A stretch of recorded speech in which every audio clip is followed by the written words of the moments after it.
Panerai have come in for a real beating over the last few years, but I still love them and I still went out and bought myself one.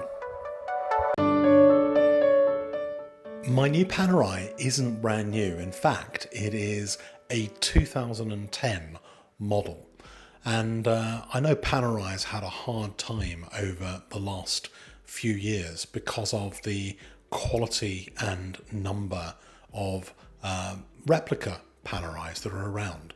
So generally, Panerais have become pretty difficult to sell if they haven't got full box and papers and haven't been approved by a Panerai dealer.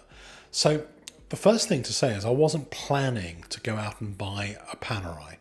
I did have a Panerai a few years ago. I had a PAM 104, which is one of the basic entry-level models. But as luck would have it, a friend had been offered, well, a friend had bought this particular Panerai from a friend of his who needed to sell it over in Japan.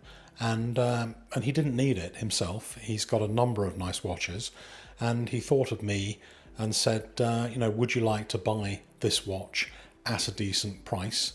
And the model of this watch is a PAM 90. You'll see quite a few reviews of the PAM 90 model over YouTube. I've watched quite a few of those reviews. It's not a top level Panerai model, but it is kind of a few jumps up from the base. It's got a few tricks up its sleeve. It's got this lovely little sort of second-hand, independent second-hand, which I think is pretty cool. Comes on a very nice alligator or crocodile strap, alligator strap probably, black one. Looks kind of very business-like as a watch. 44 millimeters wide, typical Panerai crown protector. It's got the date feature, but the feature that particularly attracted me to this watch is the power reserve. And I know that, for example, well, it certainly used to be the case, maybe it still is the case, that replica Panerais had a real hard time mimicking and replicating the working power reserve because of the type of movements they were using.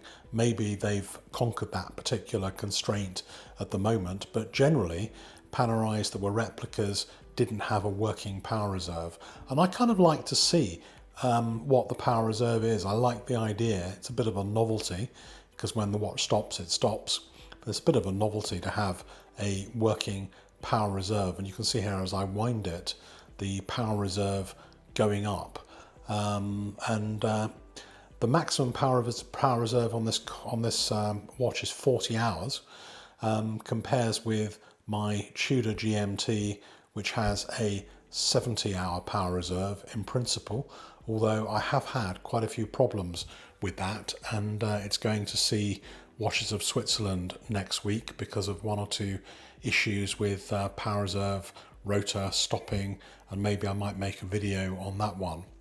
But this particular one, the attraction really is that it is a Panerai, therefore it has that very, very different look and feel. Some people love it, some people hate it, but it is a different and very particular style.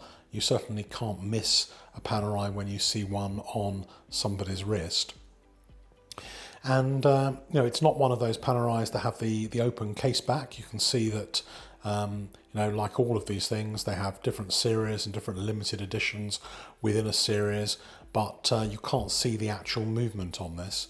Whereas on some of the others that don't have automatic movements, particularly the manual movements, they've got a very decorated see-through case back, and I quite like that.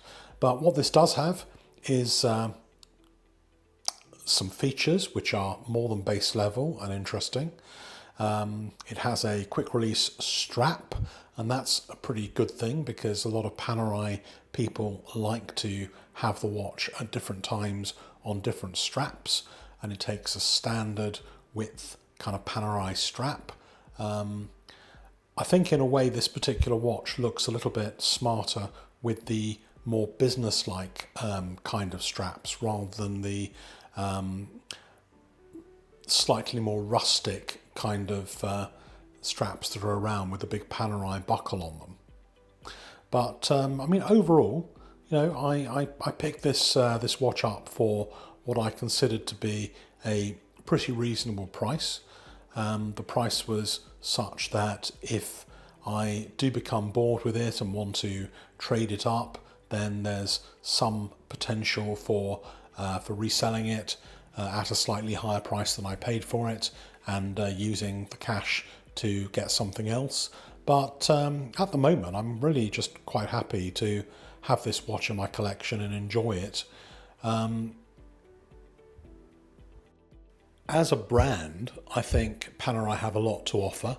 You know, I kind of, although they're under different ownership and they're nothing to do with supplying the Italian Navy as they once were, and it's become much more of a fashion item, you know, I still think the heritage of the Marina Militare and all of the Italian Navy heritage and the diving heritage does give these watches something more than average in terms of style.